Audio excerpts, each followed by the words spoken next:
morning. Welcome back to the vlog. So yeah, not on Red House today.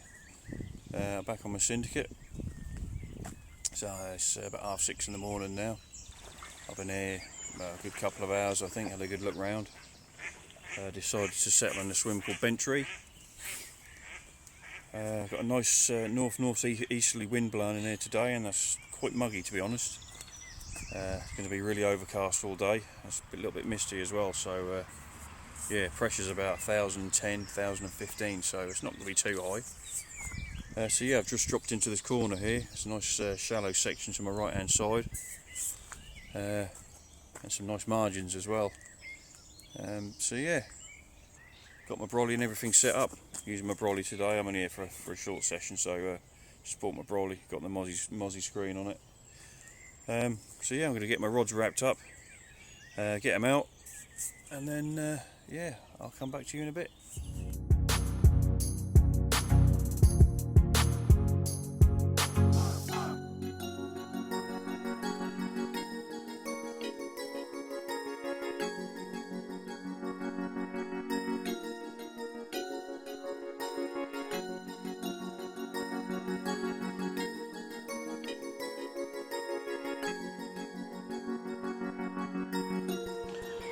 So, I'm going to go with the multi-rigs again on this session. It's pretty clear out there, so might be just a little bit of underlying weed on the bottom, only a little bit of duckweed, so nothing too heavy. So yeah, I think the multi-rig's the one to go with. 3 nice sharp hooks on there, size 4s. I'm going to go with a 14mm or 16mm, sorry, GLM cork dust pop-up. That's going to be the match hatch. I'm going to go with a 14mm white GLM pop-up on the middle one, and on the little margin rod that I'm going to put out, I'm just going to put 2 little 12mm. That's a Manila pop-up and a yellow Northern Special, 2 12mm on there. So I did pretty well on the 2 little 12mm pop-ups last year. I had the big girl out of here on that, and some of the other fish as well, so yeah, I'm going to stick with that. I've got the pop-up weights on there again. I'm not going to be using putty in here because there are crays in here, and as we all know, the crays do like the putty, so yeah, I'm not going to put putty on. But I like these little pop-up weights anyway. They stay pretty much in place with a little rubber insert inside, so yeah, they don't tend to fly off when you're on a long cast. So yeah, 4-ounce leads on there. So yeah, I'll get these wrapped up. I'm going to put a little bit of spot out this session. Pretty much the same as what I used last time, bit of hemp, a bit of maize, and some 12mm GLM boilies in there with some of the sticky baits cap oil on top, just to give it a bit of an oil. So if the fish do get down on me, I can see a slick come up and I know they're feeding. So yeah, it's just gone nice and calm out there. The wind's dropped a little bit. I'm going to get these wrapped up and get them out.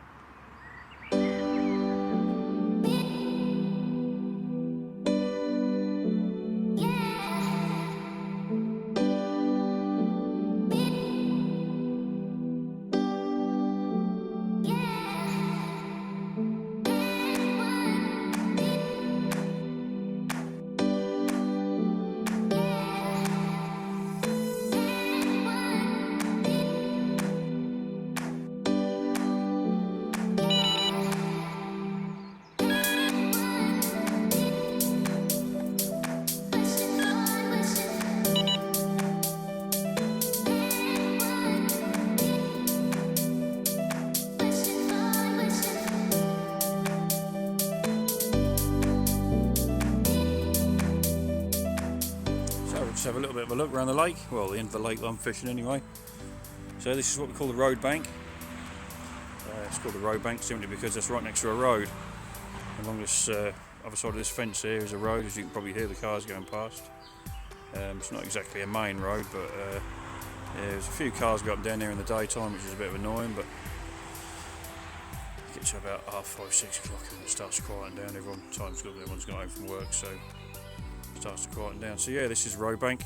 You've got down by where the tractor is there and the trailer, you've got a little swim called Hidey Hole, where my mate Daz is in there today. You come down a little bit and you've got another swim, which is just tucked away in there. Then you've got the 2 social swims, and you've got the bailiff swim, which you can't really fish if there's just a big shed sticking on there. And then you've got in here, you've got Bentry, which is where I'm fishing. And then obviously you've just got a road that goes down here, goes all the way around down onto the shallows. Swims down the side there. So yeah, lovely little intimate swims. Really overgrown, really mature. And yeah, let's have a look side. So yeah, I've got my brolly just set up nicely tucked away. Another nice thing about this Syndicate is the Syndicate owner, he bought a big roll of the AstroTurf, and it's just nice to have down on the ground, especially in the winter when it's nice and muddy. Most of the swims have got a big piece of that in it for you to use, so yeah. And onto the lake. So yeah, this is Bentry, simply called because there's an old bent tree there. It's actually snapped now and fallen down. It's gone quite rotten down there. So yeah, it's snapped and fallen, yeah, hence the name Bentry. So yeah, beautiful, nice intimate swim. That's the last swim on this bank, and then the first swim on the other bank is just past that reed line called First Point. So yeah, you've got this reed line here. Along here, it drops just about a foot off them reeds, then it just comes down and it just drops off, and the shallows, they go all the way up just off this bank here, about 9 wraps out, then it drops down to about 13 foot from 5 foot. So that's quite a productive place in the winter, just off the bottom of that drop off. But yeah, you mainly find the margins produced in this lake. I very rarely fish open water. I used to when I first started fishing, but I've had most of my fish out of the margins. I've got one just down here now, and a little underarm frick just in there, just off that little branch there. It's not even 2 rod lengths out, but that's where the fish get caught from, little margin spots.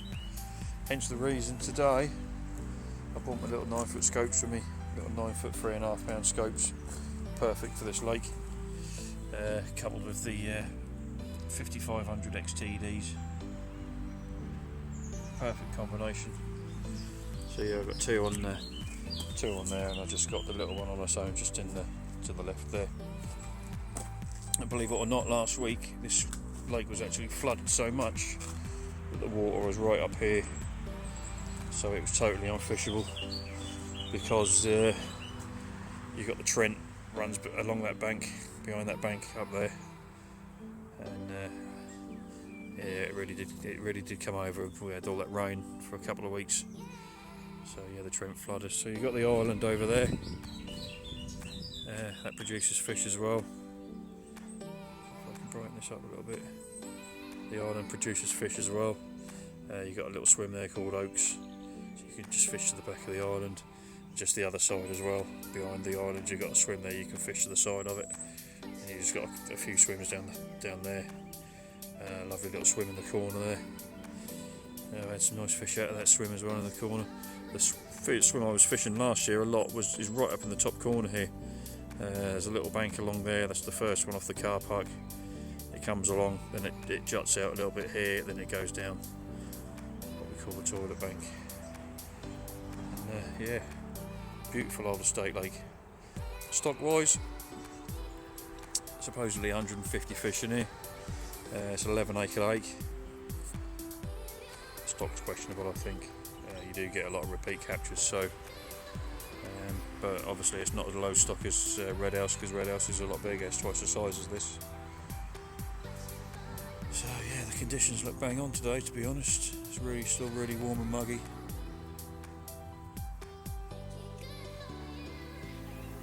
So yeah, I'm confident, always confident when I come here. First year I fished it, I blanked a lot, but this is one of those lakes that once you get to know it, and you get to know where the fish move about and what have you.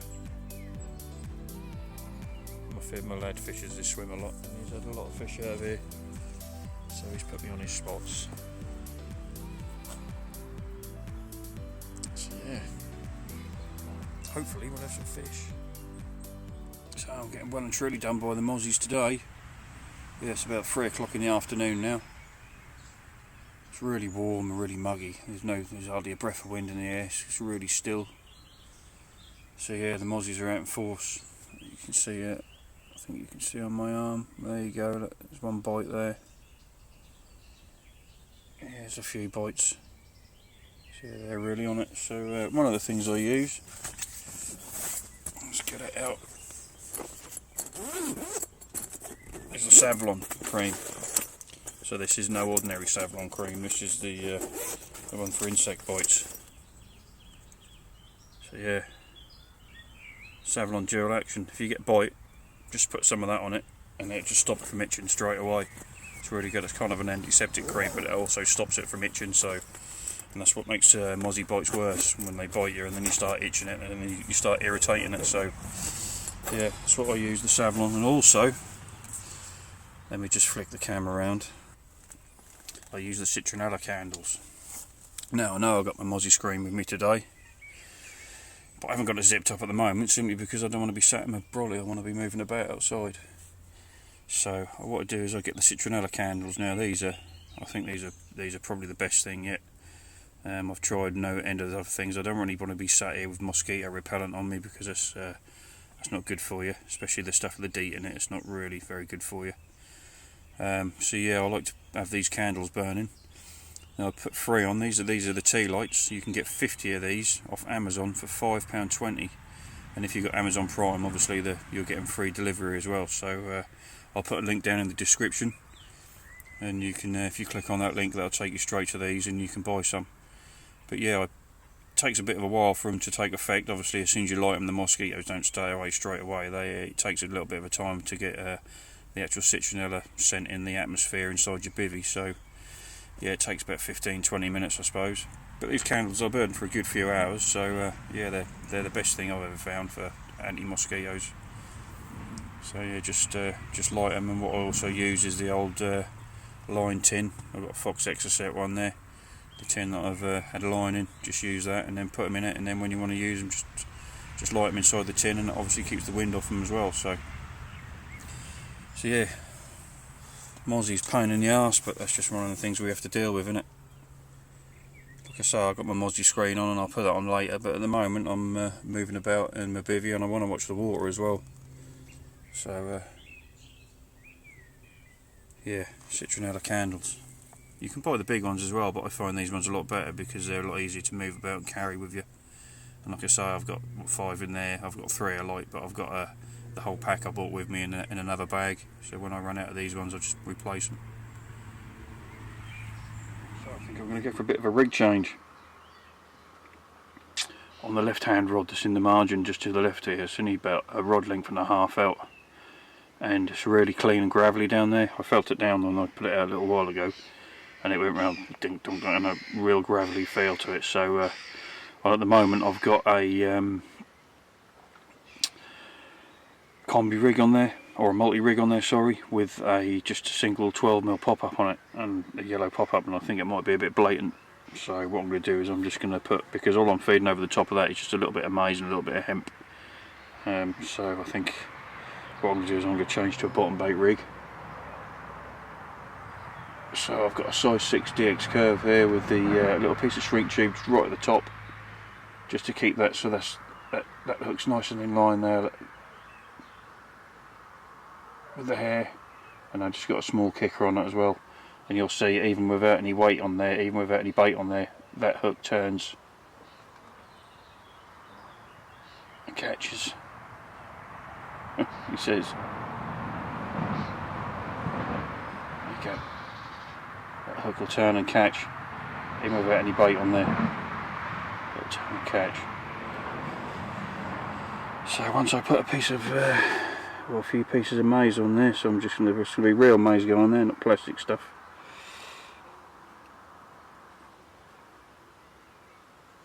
So I'm just going to put 3 bits on there. I want this to lay hard on the bottom, and I'm just going to feed a bit more hemp and maize just over the top of that. Yeah, that bit's split. You want good whole pieces of maize, and ones that are a nice even shape as well. You don't really want them quite flat, really.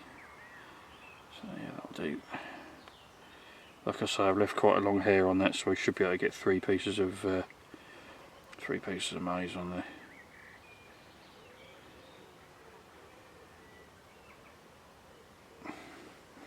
And also when I tie the hair, I always make sure that there's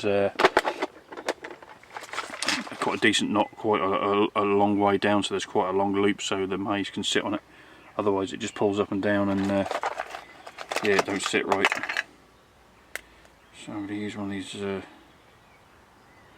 brightly coloured stops again.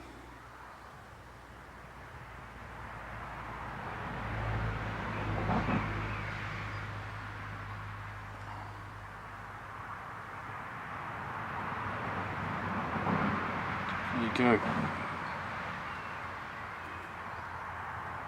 3 pieces of real maize on a nice bottom bait rig. That'll work anywhere, that would. And like I said, now with the weight on that, look how quick that turns. It's almost instant. Look at that. And it's all because that piece of shrink tube is right on the curve of the hook. It's not down the back here of the hook, it's right on the curve. Still enough room for the hook to hold there. There we go. Straight away.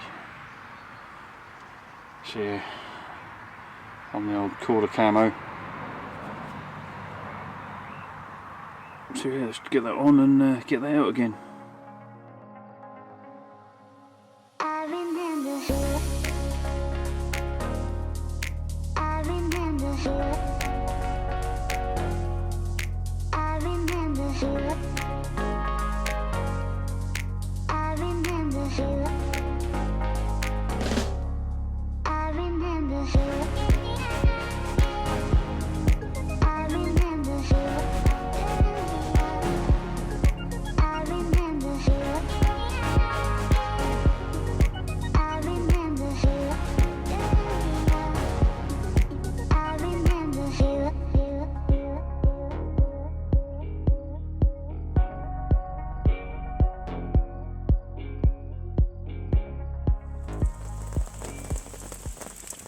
Well, good morning.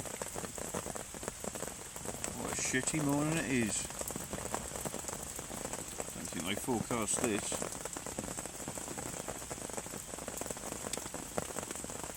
Yeah, it's absolutely chucking it down.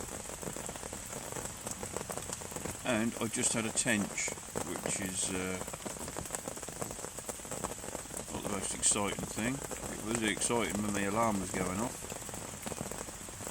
Just know straight away. Tench.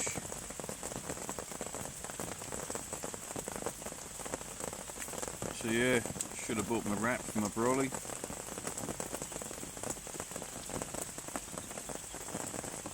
The old multi-screen's keeping a little bit of the rain up, but yeah, I'm not getting wet. I'm under a load of trees, so it's not too bad. Yeah, it's supposed to rain now till about 1 o'clock, I think, so it looks like I'm going to be sat here till 1 o'clock, which I don't mind. I've got my Wi-Fi, I've got my tablet, so I'm just going to get back in bed, I think. Have a lazy day. Well, as you can see, it all turned out a bit wet. So yeah, it's about 11 o'clock now. It looks like this rain's in it for the day, and it's raining quite heavy, and it's been raining like this for about 3 hours now, so yeah, I've got all my gear packed away. Everything's wet, everything's soaked, so I think I'm going to leave it here. Sorry I didn't get to do the self-take thing that I said I was going to be doing, but yeah, I was going to get my camera out this morning and do it, but it was just too wet. So I'll do it next time. If not, I'll do a separate vlog on that. But yeah, first session back, or second session back on this has been to my my Syndicate. I had a tench this morning. Yeah, the right hand rod ripped round, so I jumped out in the piss and rain in my Crocs, slid down the hill, hit into it, and you know what it's like. The first thing you know it's a tench. So yeah, got it in, unhooked it in the net, stuck it back out again. Yeah, and everything I've got is just soaked, so one of those sessions, I'm afraid. So yeah, I'm going to leave it here, so until next time.